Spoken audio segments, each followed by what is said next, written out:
júbilo, mas ele media nos mapas o seu verdadeiro alcance e compreendia que as suas hostes estavam penetrando na selva, se defendendo da malária e dos mosquitos, avançando no sentido contrário ao da realidade. Estamos perdendo tempo, queixava-se diante dos seus oficiais. Estamos perdendo tempo enquanto os cornos do partido estiverem mendigando um assento no Congresso. Em noites de insônia, estendido de peito para cima da rede pendurada no mesmo quarto em que estivera condenado à morte, evocava a imagem dos advogados vestidos de negro que abandonavam o palácio presidencial no gelo da madrugada com a gola das casacas levantadas até as orelhas, esfregando as mãos, cochichando, refugiando-se nos cafés lúgubres do amanhecer para especular sobre o que quis dizer o presidente quando disse que sim ou o que quis dizer quando disse que não, e para supor, inclusive, o que o presidente estava pensando quando disse uma coisa inteiramente diferente, enquanto ele espantava os mosquitos a 35 graus de temperatura, sentindo que se aproximava a madrugada temível em que teria que dar aos seus homens a ordem de se atirar ao mar. Certa noite de incerteza em que Pilar Terneira cantava no pátio com a tropa, ele pediu que lesse o seu futuro no baralho. Cuidado com a boca. Foi tudo quanto Pilar Terneira tirou a limpo depois de estender e embaralhar as cartas 3 vezes. Não sei o que quer dizer, mas o sinal é muito claro. Cuidado com a boca. 2 dias depois, alguém deu a uma ordenança uma caneca de café sem açúcar, e o ordenança a passou a outro, e este a outro, até que chegou de mão em mão ao escritório do coronel Aureliano Buendia. Não tinha pedido café, mas já estava ali, o coronel tomou. Levava uma dose de noz vômica suficiente para matar um cavalo. Quando o levaram para casa, estava duro e curvado e tinha a língua partida entre os dentes. Úrsula disputou-o à morte. Depois de lavar-lhe o estômago com vomitórios, envolveu-o em cobertores quentes e lhe deu claras de ovos durante 2 dias, até que o corpo estragado recobrou a temperatura normal. No 4º dia estava fora de perigo. Contra a sua vontade, pressionado por Úrsula e os oficiais, permaneceu na cama mais uma semana. Só então soube que não tinham queimado os seus versos. Não quis me precipitar, explicou Úrsula. Naquela noite, quando ia acender o forno, achei que era melhor esperar que trouxessem o cadáver. Na neblina da convalescência, rodeado pelas empoeiradas bonecas de remédios, o coronel Aureliano Buendia evocou na leitura dos seus versos os instantes decisivos da sua existência. Voltou a escrever. Durante muitas horas, ao lado dos sobressaltos de uma guerra sem futuro, traduziu em versos rimados as suas experiências na borda da morte. Então os seus pensamentos se fizeram tão claros que os pôde examinar pelo direito e pelo avesso. Uma noite perguntou ao coronel Gerineldo Marques: "Diga uma coisa, compadre. Por que você está brigando?" "Por que há de ser, compadre?" respondeu o coronel Gerineldo Marques. "Pelo grande Partido Liberal." "Feliz é você que sabe disso", respondeu ele. "Eu, de minha parte, só agora percebo que estou brigando por orgulho. Isso é ruim", disse o coronel Gerineldo Marques. O coronel Aureliano Buendia se divertiu com o seu sobressalto. "Naturalmente", disse, "mas em todo caso é melhor isso que não saber por que se briga." Olhou nos olhos e acrescentou sorrindo: "Ou brigar com você por alguma coisa que não significa nada para ninguém." Seu orgulho o havia impedido de fazer contatos com os grupos armados do interior do país, enquanto os dirigentes do partido não retificassem em público a sua declaração de que era um bandoleiro. Sabia, entretanto, que logo que deixasse de lado esses escrúpulos quebraria o círculo vicioso da guerra. A convalescência permitiu-lhe refletir. Então conseguiu que Úrsula lhe desse o resto da herança enterrada e as suas vultosas economias. Nomeou o coronel Gerineldo Marques chefe civil e militar de Macondo, e foi estabelecer contato com os grupos rebeldes do interior. O coronel Gerineldo Marques não só era o homem de mais confiança do coronel Aureliano Buendia, mas também era recebido por Úrsula como se fosse um membro da família. Frágil, tímido, de uma boa educação natural, estava entretanto melhor capacitado para a guerra que para o governo. Os seus assessores políticos o enredavam com facilidade em labirintos teóricos. Mas conseguiu impor em Macondo o ambiente de paz rural com que sonhava o coronel Aureliano Buendia para morrer de velho, fabricando peixinhos de ouro. Embora vivesse na casa de seus pais, almoçava na de Úrsula 2 ou 3 vezes por semana. Iniciou Aureliano José no manejo das armas de fogo, deu-lhe uma instrução militar prematura e durante vários meses levou-o para viver no quartel com o consentimento de Úrsula, para que se fosse fazendo homem. Muitos anos antes, sendo ainda quase um menino, Gerineldo Marques havia declarado seu amor a Amaranta. Ela estava na época tão iludida com a sua paixão solitária por Pietro Crespi que se riu dele. Gerineldo Marques esperou.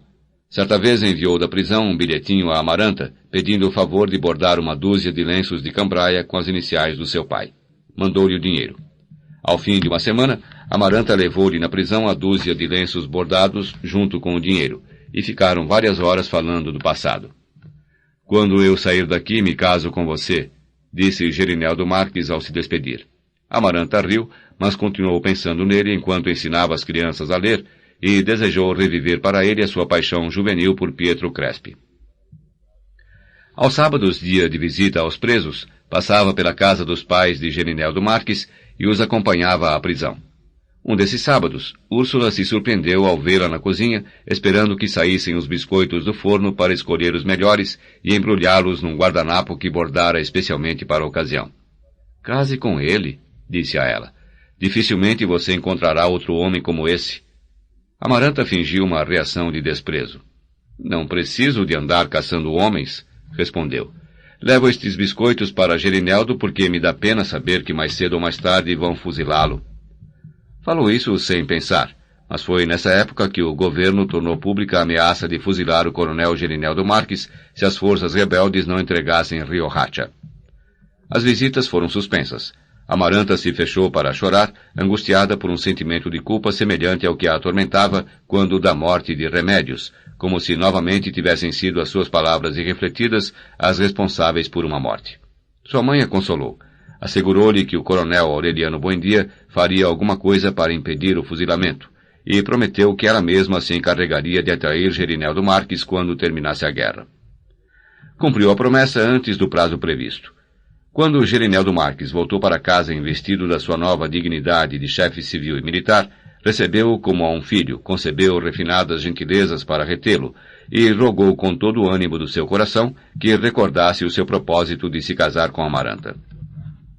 As suas súplicas pareciam certeiras. Nos dias em que ia almoçar lá, o coronel Gerineldo Marques passava a tarde na varanda das Begônias, jogando damas chinesas com Amaranta. Úrsula levava para eles o café com leite e biscoitos e tomava conta das crianças para que não os incomodassem. Amaranta, na realidade, se esforçava por acender no seu coração as cinzas esquecidas da sua paixão juvenil. Com uma ansiedade que chegou a ser intolerável, esperava os dias de almoço, as tardes de damas chinesas, e o tempo ia voando na companhia daquele guerreiro de nome nostálgico, cujos dedos tremiam imperceptivelmente ao mover as fichas. Mas no dia em que o coronel Gerineldo Marques lhe reiterou a sua vontade de casar, ela o recusou. "Não vou me casar com ninguém", disse. "E ainda menos com você, que ama tanto a Aureliano, que vai casar comigo porque não pode casar com ele." O coronel Gerineldo Marques era um homem paciente. "Voltarei a insistir", disse. "Mais cedo ou mais tarde ela se convence." Continuou frequentando a casa. Trancada no quarto, remoendo um pranto secreto, Amaranta tapava os ouvidos com os dedos para não escutar a voz do pretendente que contava a Úrsula as notícias da guerra, e apesar de estar morrendo de vontade de vê-lo, teve forças para não sair ao seu encontro. O coronel Aureliano Buendia dispunha então de tempo para enviar de 15 em 15 dias um informe pormenorizado a Macondo. Mas apenas uma vez, quase 8 meses depois de ter partido, Úrsula lhe escreveu. Um emissário especial trouxe em casa um envelope lacrado, dentro do qual havia um papel escrito com a caligrafia preciosa do coronel. "Tomem muito cuidado com papai, porque ele vai morrer."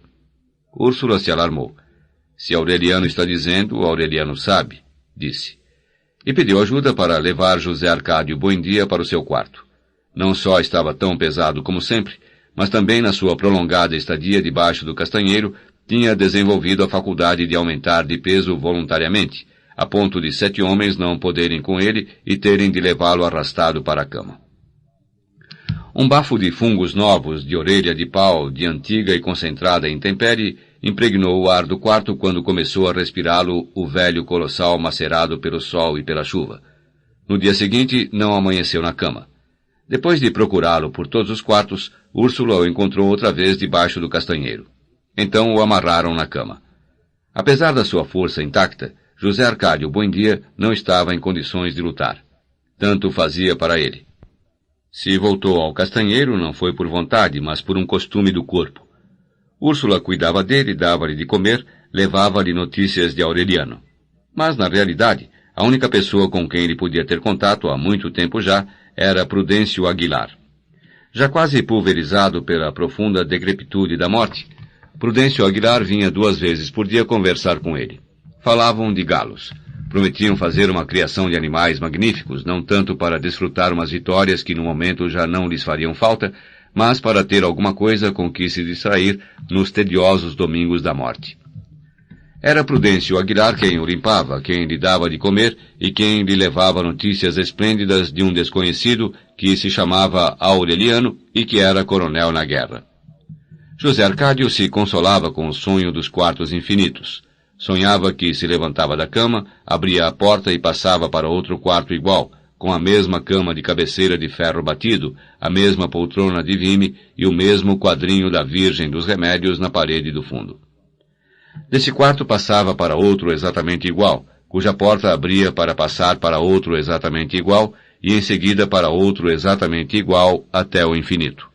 Gostava de ir de quarto em quarto como numa galeria de espelhos paralelos, até que Prudêncio Aguilar lhe tocava o ombro. Então voltava de quarto em quarto, acordando para trás, percorrendo o caminho inverso, e encontrava Prudêncio Aguilar no quarto da realidade. Uma noite, porém, 2 semanas depois de o terem levado para a cama, Prudêncio Aguilar tocou-lhe o ombro num quarto intermediário, e ele ficou ali para sempre, pensando que era o quarto real. Na manhã seguinte, Úrsula lhe levava o café quando viu se aproximar um homem pelo corredor. Era pequeno e atarracado, com um terno de fazenda negra e um chapéu também negro, enorme, enterrado até os olhos taciturnos. Meu Deus, pensou Úrsula, eu teria jurado que era Melquíades. Era Catauri, o irmão de Visitación, que havia abandonado a casa fugindo da peste e da insônia, e de quem nunca se tornou a ter notícia. Visitación perguntou-lhe por que tinha voltado, e ele respondeu na sua língua solene. Vinha ao funeral do rei. Então entraram no quarto de José Arcádio Buendia, sacudiram-no com tanta força, gritaram-lhe ao ouvido, puseram um espelho diante das fossas nasais e não puderam despertá-lo. Pouco depois, quando o carpinteiro tomava as medidas para o ataúde, viram pela janela que estava caindo uma chuvinha de minúsculas flores amarelas. Caíram por toda a noite sobre o povoado numa tempestade silenciosa, e cobriram os tetos e taparam as portas e sufocaram os animais que dormiam ao relento.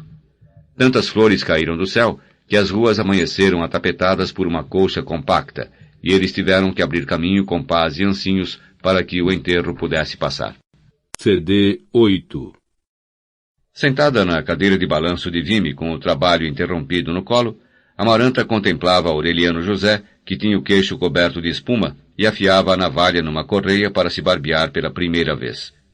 Sangrou as espinhas, cortou o lábio superior tentando modelar um bigode de pelos louros, e depois de tudo ficou igual a antes. Mas o trabalhoso processo deixou em Amaranta a impressão de que naquele instante tinha começado a envelhecer. Você está idêntico a Aureliano quando tinha sua idade, disse. Já é um homem. Já o era há muito tempo, desde o dia longínquo em que Amaranta acreditou que ainda era um menino e continuou se despindo no banheiro diante dele, como fizera sempre, como se acostumara a fazer desde que Pilar Terneira o entregou a ela para que acabasse de criá-lo. Na primeira vez em que ele a viu, a única coisa que lhe chamou a atenção foi a profunda depressão entre os seios. Era na época tão inocente que perguntou o que havia acontecido, e Amaranta fingiu cavar o peito com a ponta dos dedos e respondeu. Tiraram fatias e fatias e fatias.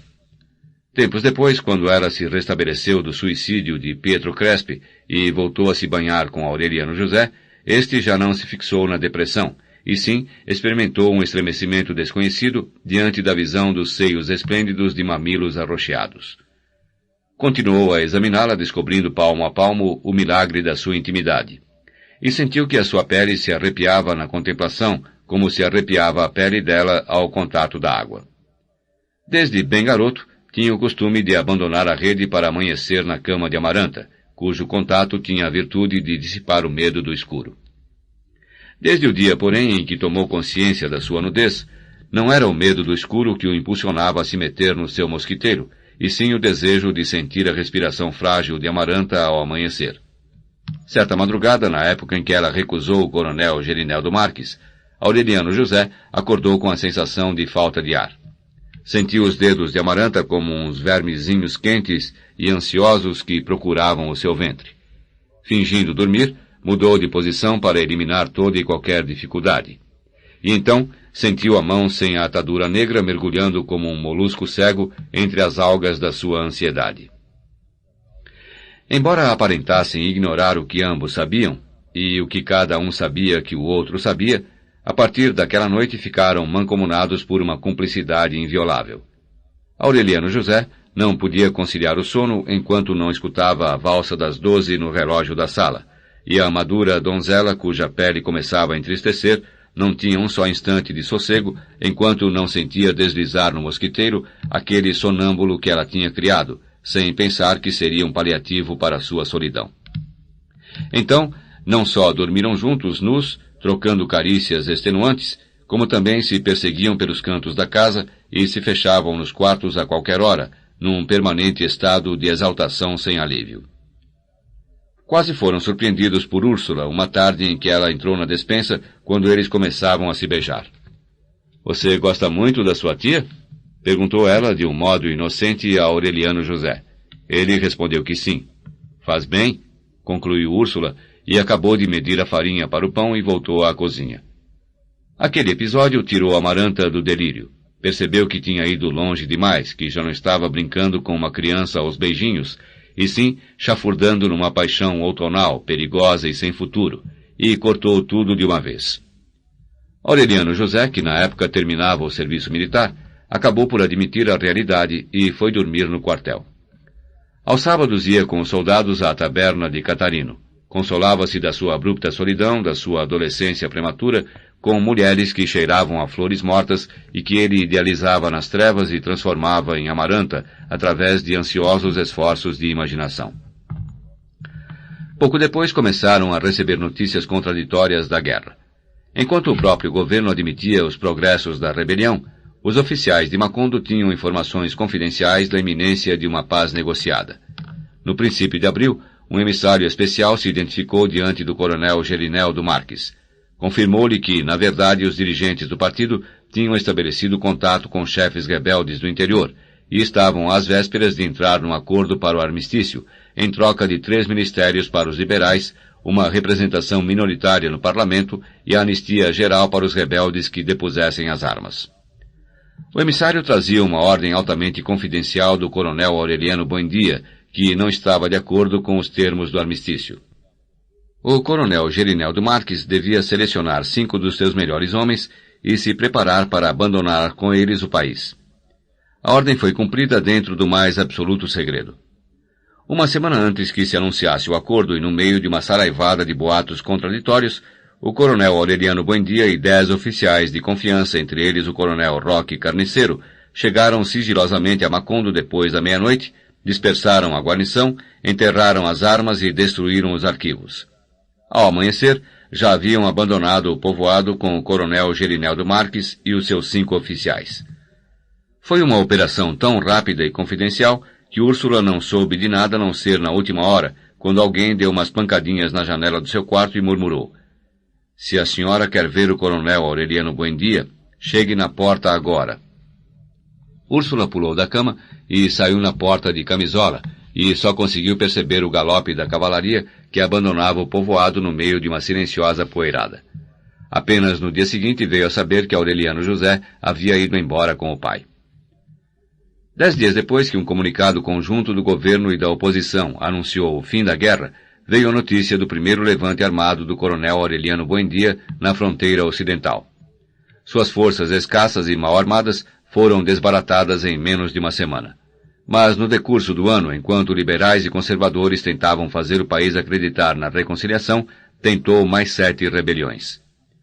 Certa noite bombardeou Riohacha de uma escuna, e a guarnição, em represália, tirou da cama os 14 liberais mais conhecidos da povoação e os fuzilou. Durante mais de 15 dias, Aureliano ocupou uma alfândega de fronteira, e dali dirigiu à nação um chamado à Guerra Geral.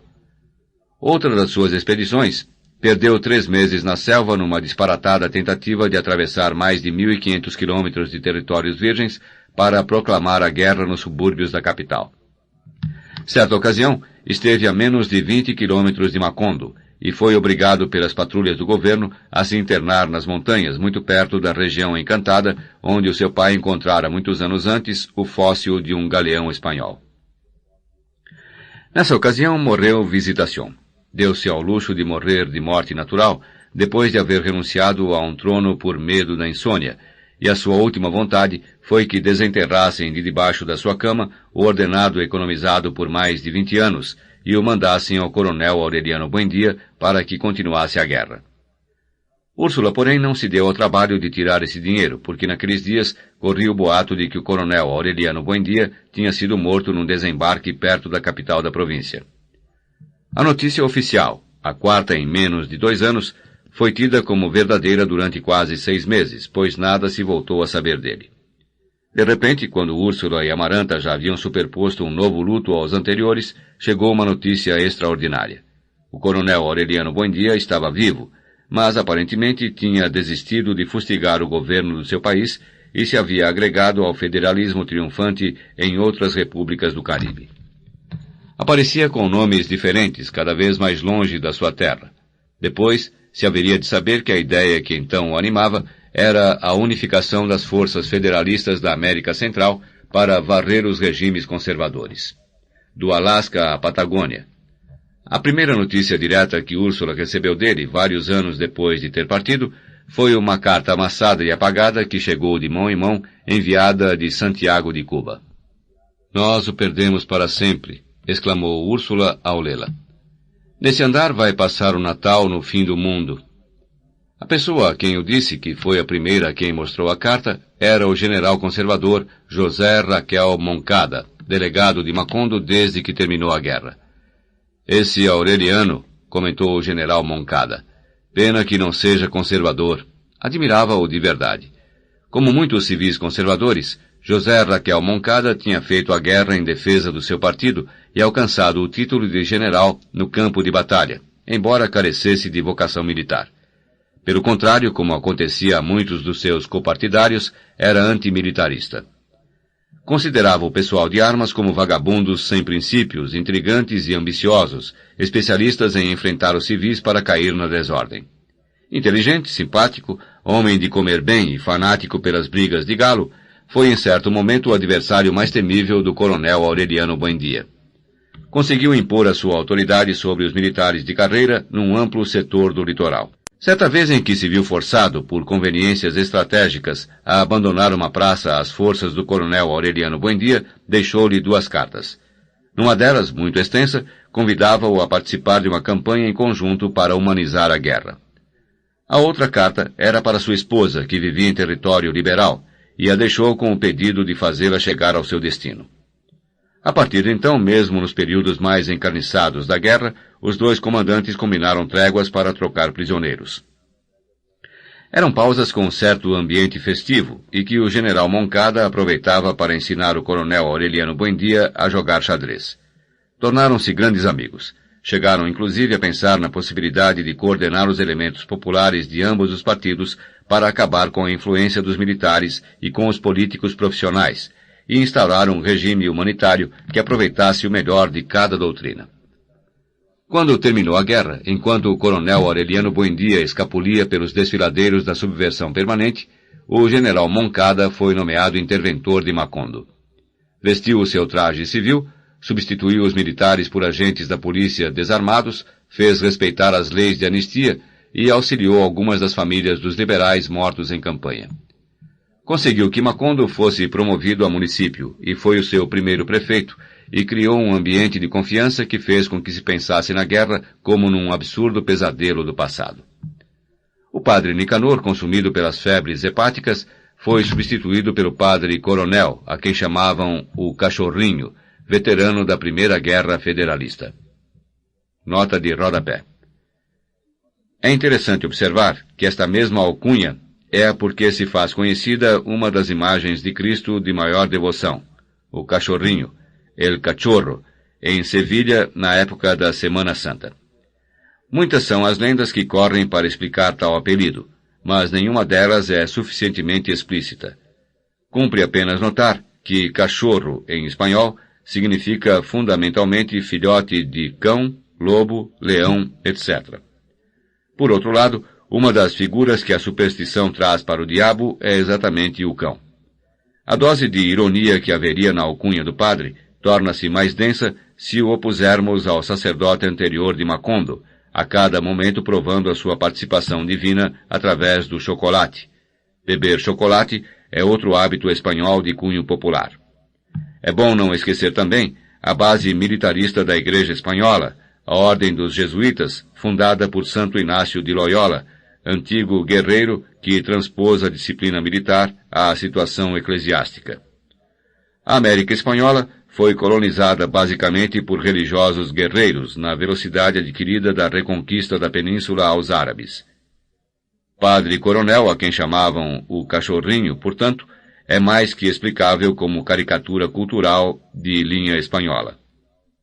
Nota do tradutor.